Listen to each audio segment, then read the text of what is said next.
Good day mga idol. Anyway, nandito tayo ngayon sa may sukat para makita natin tong mga aircon dito. So may nagsabi sa amin na dito daw may mga murang bilihin ng mga aircon, mapa window type and split type. Since tag-init na naman ngayon and nataon pa na naghahanap mismo ang aking pinsan ng aircon, so sinamahan ko na siya dito sa lugar na to. So tingnan natin mga idol kung ano ang meron dito sa Mega Bodega Sale dito yan sa may sukat.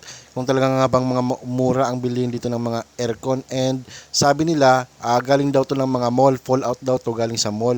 Kaya mas mura na kung ibenta. Yung iba mga brand new pero wala ng box. So dito nila ini-stock. Kaya tingnan natin kung talagang totoong mga mura yung mga ano dito, mga paninda nila. Alright? By the way mga idol, dapat kung pupunta kayo dito, meron kayong dalang sasakyan dahil napakahirap ng transportation dito kasi madalang ang dumaan yung mga tricycle sa labas. Kaya mas maganda kung may dalang sasakyan kasi pag may bibilin kayo, madaling yung may sakay. Okay? So tara dun tayo sa loob. Pasok. So ayan guys, dito makita yung mga aircon, inverter na aircon, yung mga matitipid na.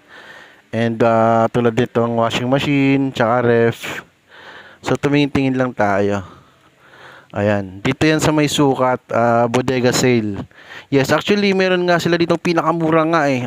Hindi nga lang namin inabutan, almost 8,000 lang, inverter na. Grabe.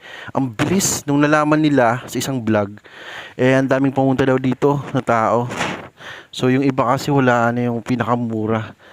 Meron dito yung ano lang, yung tamang presyo pero mura pa rin naman. Saan na yung kasama ko? So dito sa part na to, puro washing machine. And karamihan dito mga aircon. Yes, window type at saka split type.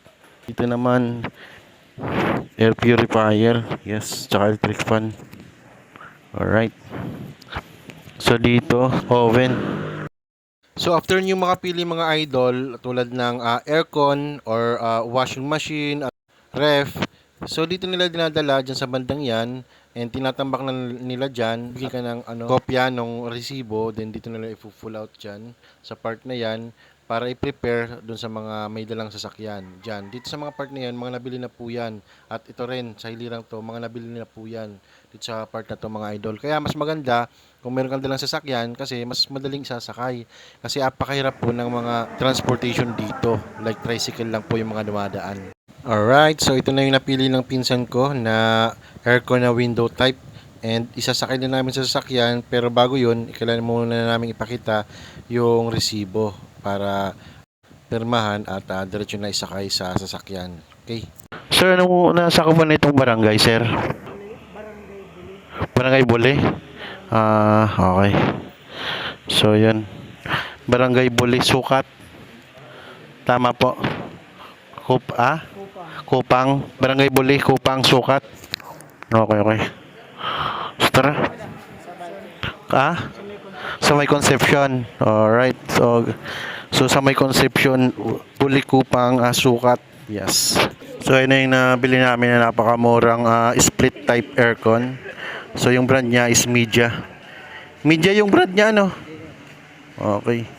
So mas maganda kung meron kayong dalang sasakyan para hindi na kayo mahirapan. Kasi minsan dito, madalang yung tricycle na dumadaan. Sa gitna na lang.